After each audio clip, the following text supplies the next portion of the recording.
«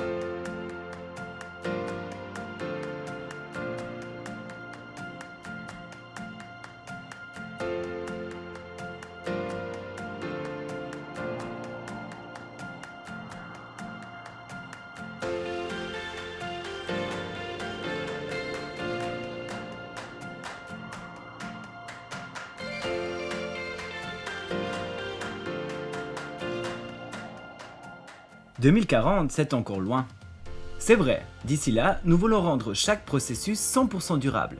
Notre orientation est claire, c'est important. Nous avançons étape par étape. Nous avons déjà parcouru du chemin jusqu'en 2020.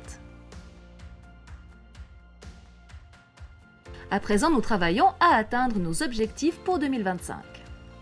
Des produits durables, qu'est-ce que cela signifie? Bonne question. De nombreux facteurs jouent sur la durabilité d'un produit, de l'achat des matières premières au recyclage, en passant par l'efficacité de la production. Voilà notre acheteur, il est le mieux placé pour nous parler des matières premières durables.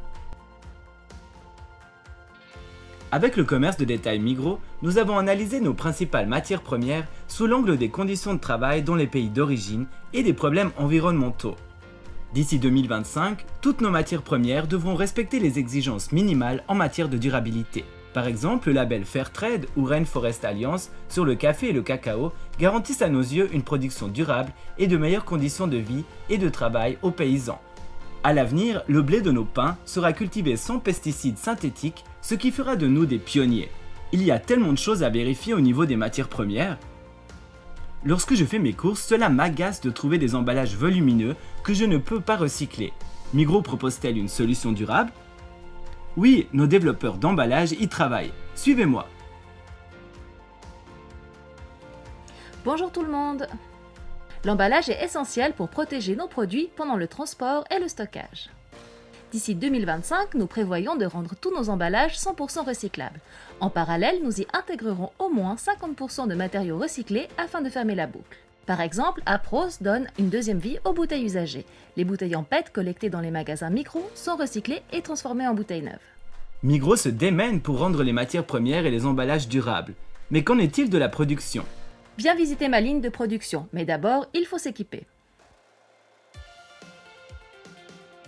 On s'active dans tous les sens ici. Réchauffer, refroidir, transporter, nettoyer, tout cela doit consommer énormément d'énergie. Nous suivons un plan précis pour réduire notre consommation grâce à de nouvelles installations moins énergivores.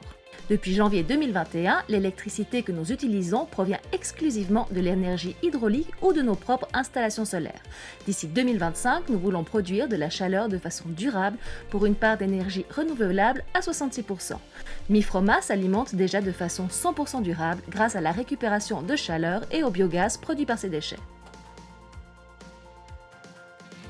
C'est impressionnant de voir tout ce que l'on produit ici, mais on trouve aussi de grandes bennes pour les déchets alimentaires. Qu'est-ce que l'on en fait ? Nous donnons les invendus à des organisations caritatives. Une grande partie des déchets alimentaires sert à nourrir les animaux ou à produire du biogaz. Nous cherchons avant tout à réduire au maximum les déchets. Sur notre ligne, nous établissons conjointement les ordres de production pour minimiser les pertes à l'entrée et à la sortie. La rapidité de tes collaborateurs me laisse sans voix. Pourtant, tout cela semble épuisant. La durabilité, c'est aussi garantir de bonnes conditions de travail.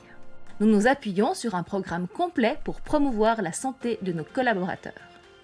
Nous proposons aussi des temps partiels, y compris aux échelons plus élevés pour les femmes comme pour les hommes, bien entendu. Et tous ces aspects nous permettent d'obtenir cette certification ? Pas seulement. Pour nous, la priorité reste de suivre une approche ciblée et de s'y tenir. C'est en cela que nous aident les méthodes du système de management environnemental de la norme ISO 14001. Ma journée se termine maintenant. Toi aussi, tu rentres à vélo ?